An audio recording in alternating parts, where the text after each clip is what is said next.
700,000 users just pledged to cancel their ChatGPT subscriptions in a viral boycott called QuitGPT. The Pentagon gave Anthropic until Friday to strip all safety guardrails from Claude, or face government retaliation.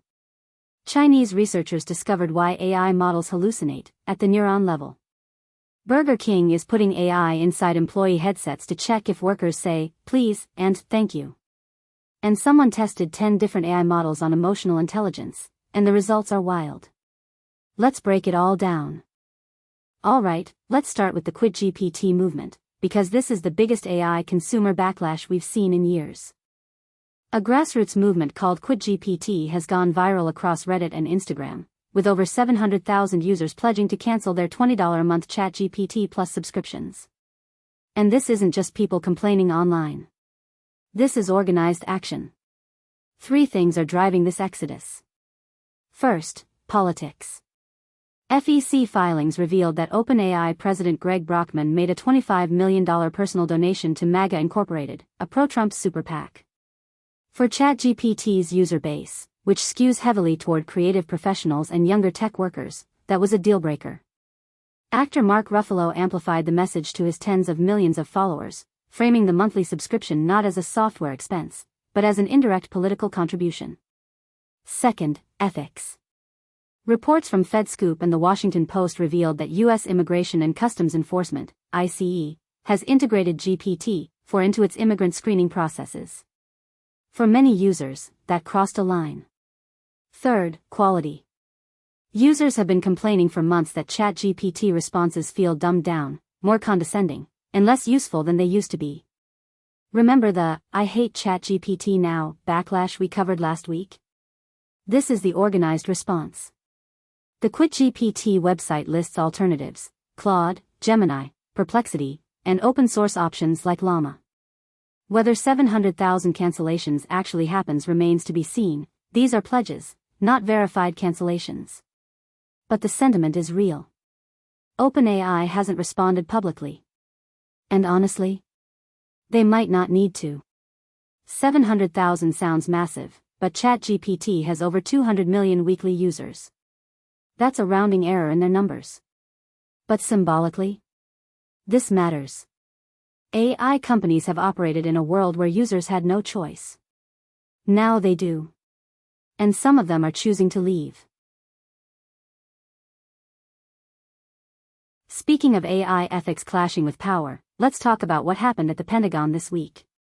Defense Secretary Pete Hegseth gave Anthropic CEO Dario Amodei an ultimatum: give the military unfettered access to Claude by Friday, or face severe consequences.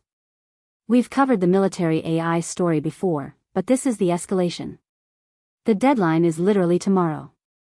Here's what Hegseth threatened: either the Pentagon cuts ties and officially declares Anthropic a supply chain risk, which would effectively blacklist them from government contracts, or they invoke the Defense Production Act to force the company to comply. The Defense Production Act.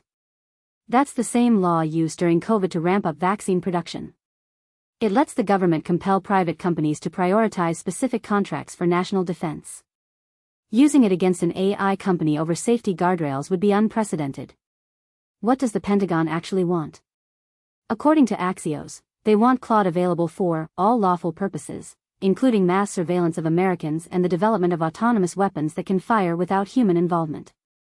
Anthropic has said no to both of those specific use cases. They're willing to work with the military on other things, but those are their red lines. A defense official was surprisingly candid with Axios, saying, "The only reason we're still talking to these people is we need them and we need them now." The problem for these guys is they are that good. And that's the leverage Anthropic has. Claude is currently the only AI model certified for the Pentagon's most classified systems. Replacing it would take months, maybe years. Meanwhile, Elon Musk's xAI has already signed a deal allowing Grok to be used for all lawful purposes. No restrictions. Google and OpenAI are reportedly in accelerated talks to move into classified systems too. So Anthropic is standing alone. And we'll find out tomorrow whether they hold the line or fold. Let's shift from politics to actual science. Chinese researchers have published a paper claiming they've identified why large language models hallucinate, not at a high level, but at the individual neuron level. This is from a paper on AR14 called Hallucination-Associated Neurons in LLMs. For years, we've known that AI models make things up. They generate plausible-sounding but factually incorrect outputs. Prior research blamed training data, fine-tuning objectives, or the fundamental nature of how these models work. But this team went deeper. They systematically investigated what they call H neurons, hallucination-associated neurons, from 3 different perspectives. What they found is that specific neurons in the model consistently activate when hallucinations occur. These aren't random failures. They're predictable, traceable patterns in the model's architecture. The implications here are significant. If you can identify which neurons cause hallucinations, you might be able to suppress them, retrain them, or route around them. This doesn't mean hallucinations are solved tomorrow. But it's the first neuron-level map of the problem. That's the kind of fundamental research that leads to actual fixes.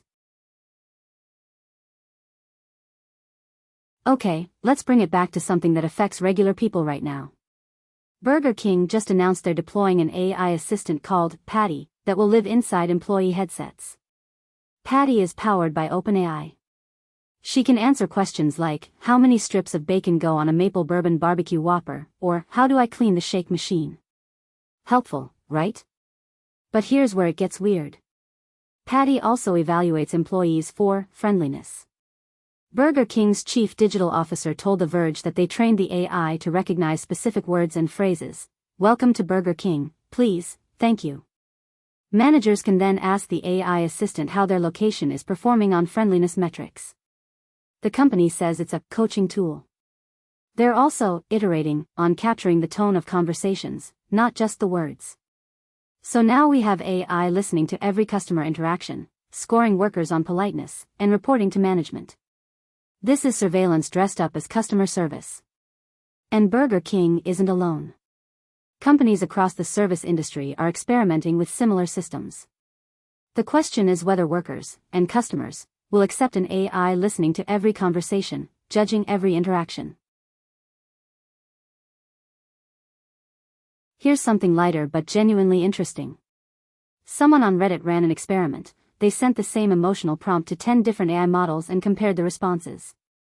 The prompt was simple: I always feel invisible at social gatherings. Like I'm there, but nobody really sees me or cares what I have to say. The responses ranged from 19 words to over 367 words.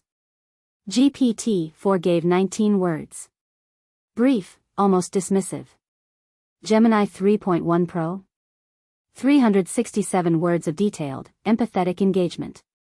Claude landed somewhere in the middle, thoughtful but not overwhelming. What's interesting isn't just the length. It's the approach. Some models immediately jumped to solutions. Others validated the feeling first. Some asked clarifying questions. Some just acknowledged. This matters because millions of people actually use these tools for emotional support. Not therapy, but the kind of late night, I need to talk through something, conversations that used to happen with friends. The experiment shows that model selection matters for more than just coding or writing. If you want an AI that listens versus one that fixes, you might need to choose carefully. Finally, let's talk about what OpenAI users are actually asking for. A post on the OpenAI subreddit with nearly 300 upvotes is basically asking, when is 5.3 and adult mode coming? Apparently, OpenAI quietly released GPT 5.3 codecs for developers, and early reports say it's incredible for programming. Quote, the goat at computer programming. But regular users can't access the full 5.3 model yet. Just the coding variant. The same user asked about adult mode, and clarified they're not looking for, quote, gooning content. They want uncensored, detailed answers about serious topics like the war in Ukraine, where ChatGPT's responses feel watered down compared to Grok. This captures a real tension. ChatGPT is trying to be everything to everyone, family-friendly enough for schools, but powerful enough for professionals. And in doing so, it might be satisfying nobody. Between the QuitGPT boycott, the user complaints, and the competition from Claude and Grok, OpenAI has some decisions to make about who their product is actually for. So that's the state of AI this week. Users boycotting ChatGPT. The Pentagon threatening Anthropic.